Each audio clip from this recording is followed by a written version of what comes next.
Alright guys, well I'm parked here somewhere at, I've got some shade, I'm happy, with the camper van. We're up here, this is the roof of the van. That's the Fantastic fan right there. As I said, it has these ladder racks. I basically get a close look at what it looks at right now, because this is going to look a lot different by the time I get done with this project that I have, customizing the roof. Still need to hook up my generator. I did go back to Home Depot. They were awesome. They swapped it out and gave me the one that isn't crushed. Here's my supplies. What? Meow, you helping? What are you doing? Yeah, here's my supplies. All of this stuff you see in this picture are basically going to be either on the roof or somewhere near the roof by the end of this project. I'm not exactly going to tell you exactly how it's going to work just yet. I'm going to keep it a little bit of a surprise. I may not even have all the equipment that I need. Boondockers may understand what I'm going to construct. Nice big 250 watt solar panel there. And yes, I went back to Amazon and bought the same charge controller I had in Tilly again. So, big day. Will I finish it all today? I don't know. Let's see how far we get, okay? All right, well, I got the generator inverter up and running. It's pretty quiet, actually. It's a generator, and it's incredibly quiet. All right, well, this is gonna be the big test. I've got the AC on over here. I'll just walk over. It's blowing out ice cold air right there. Oh, it feels great. That's cold air. Now, I'm gonna put this thermometer in here. It's 80 in here right now. I'm gonna go do some work, close all the doors, and see how it does. Meow. All right, I'll go check it for you. All right, I've been working out here. It's not incredibly hot out here, but it was incredibly warm in here, and we're just gonna go check it real quick. Ooh, Arctic blast, holy cow. Oh my gosh, it's so cool in here. Thermostat says 66. Oh my gosh, that feels so good. That's exactly where my head's gonna be, right there, right in front of the cold AC. Oh, it's awesome. All right, next step is just to basically reorganize how I've got it all worked out up there. I just realized it's really dark in there. You probably didn't see any of that. Oh well, I tried. But figure out what I'm gonna do. So I want the generator over here. So figure something out and I'll show you when I get it all bolted the way I want it to for travel. I moved the generator over here. I just want to test out the AC. I'm glad it works. I thought that it was supposed to, like, it only lets you go down to 72 on the thermostat, but for some reason it brought it down to like 50 some degrees in here. I ain't gonna complain. What I'm doing right now is fast charging, speed charging the batteries. So I've ran the extension cord in here with the speed charger set on deep cycle, and I'm charging the two batteries underneath here. The way you do this in series is make sure you take out like any fuses that you have in line so you don't pop those fuses, because this is 10 amps.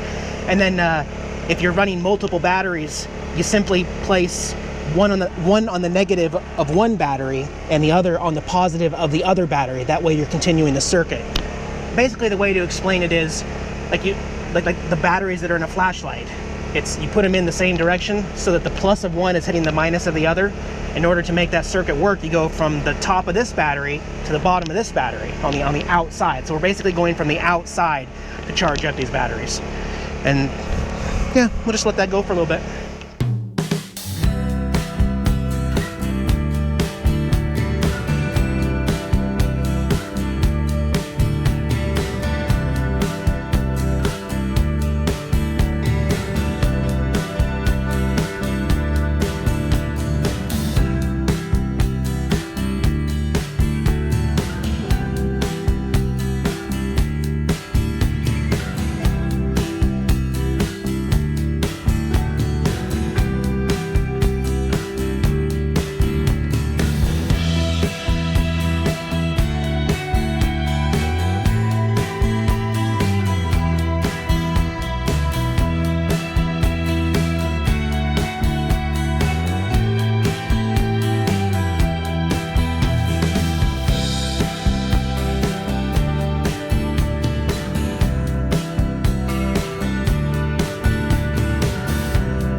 been taking some pictures of the progress here and kind of test fitted it up there already, but I'm gonna let the paint dry a little bit here.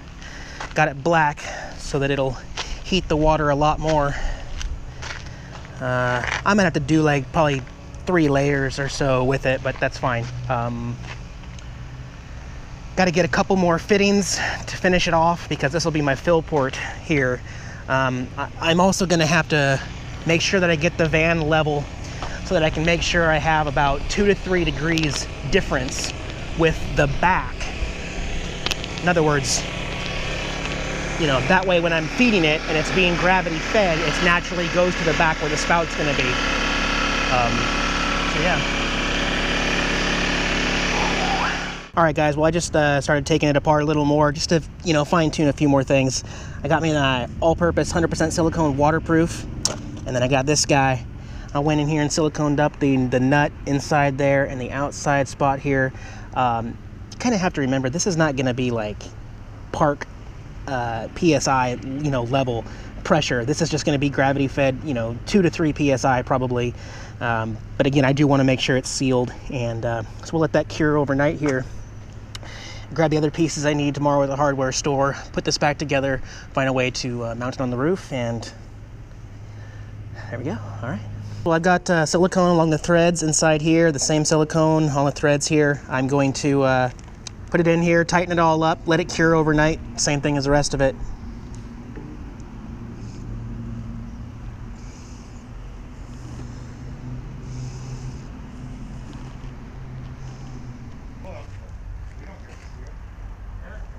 Well, I got this device all painted and looking sexy. I'm gonna go back into the bar and have somebody help me put it back on the roof, buy him a beer. This is gonna work really well though. This actually ended up Googling this 4-inch pipe. A 10-foot length of this 4-inch PVC pipe actually holds 13.5 gallons of water.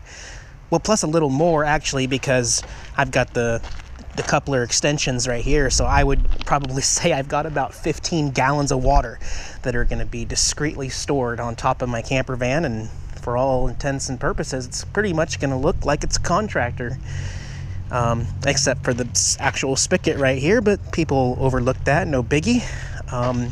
Painting it black like this is going to make it so that any water that's stored inside is going to warm up real quick, and naturally you're going to have basically a solar hot water heater on the roof of my van all the time, which I've always wanted to do one of these. It's really exciting. And then when it comes time to take a shower, got my spigot right here with the regular garden hose. I can get just like a 2-foot length and then have a some kind of shower head on that. Make sure I unscrew this so that I can release the pressure so that the water still comes down, and let me go back to the van and make sure I can figure out the right slope. Probably just like an inch difference between the back and the front is probably what I'm gonna do.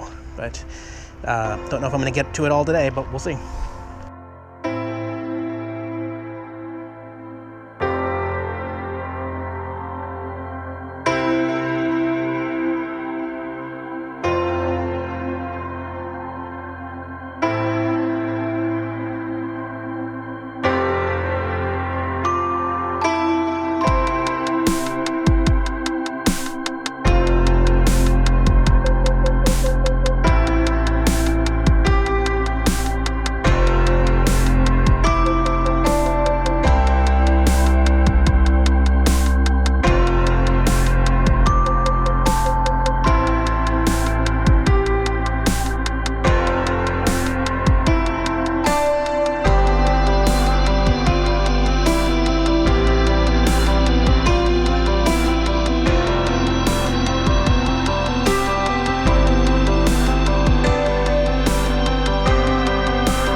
All right, guys, I'm tickled to death about how this is coming along. I got my solar water heater all attached. I moved these 2 brackets that were over here, one on that side, one's holding it down there so it can't roll off. Still need to secure it permanently. Got my unistrut 10 foot length going down. Those are going to hold the solar panel on both sides. And then I've got those other L brackets over there. Kind of, that's not where they're actually going to be, but I'm going to yank the solar panel up here, which is 39 by 69 inches, 250 water, and I'm gonna kind of measure it and see where that fits up there. I did leave some of this to come off the end instead of having it come off the front. And the reason for that is I thought, you know, hell, I may use it for some type of external storage later on. Maybe even put a gas tank up there or put in another cargo bin like the one that's on the hitch here, put it up here and then be able to climb up and use it. So that's why I'd rather have this and just not cut it, just, you know, leave it there to see what we do. But yep, it's coming along. I love it. All right, guys, well, I made those changes I was gonna make. I moved this, it was over on this side. I moved it over here and reattached it on the bottom. That way the vent for the actual generator is right here. It's way far away from the AC, even though that air conditioner does not, it doesn't take air input. It takes air from the inside, cools it, gives it air, and then it exhausts out the heat. But still, you know, why take the chance? Put this as far away as possible. I also went ahead and got some self-tapping screws and screwed it and adhered it to the bottom so it can't move, as well as I've got the bungees that go up here. They're all attached, and then I need to grab my cable lock, run that through the cable to the bumper, lock it up with the master lock so it's secure. It's not going to grow feet and walk away on me. But yep, there we go. Hey guys, Jack's here along with his human servant Eric. Thanks for watching our RV channel. If you liked the video, give me a thumbs up below. Don't forget to watch all of our other videos. We got some great material out there. Subscribe to our channel so you can get the latest updates here on the road. Can you say hi? Talk to you guys later.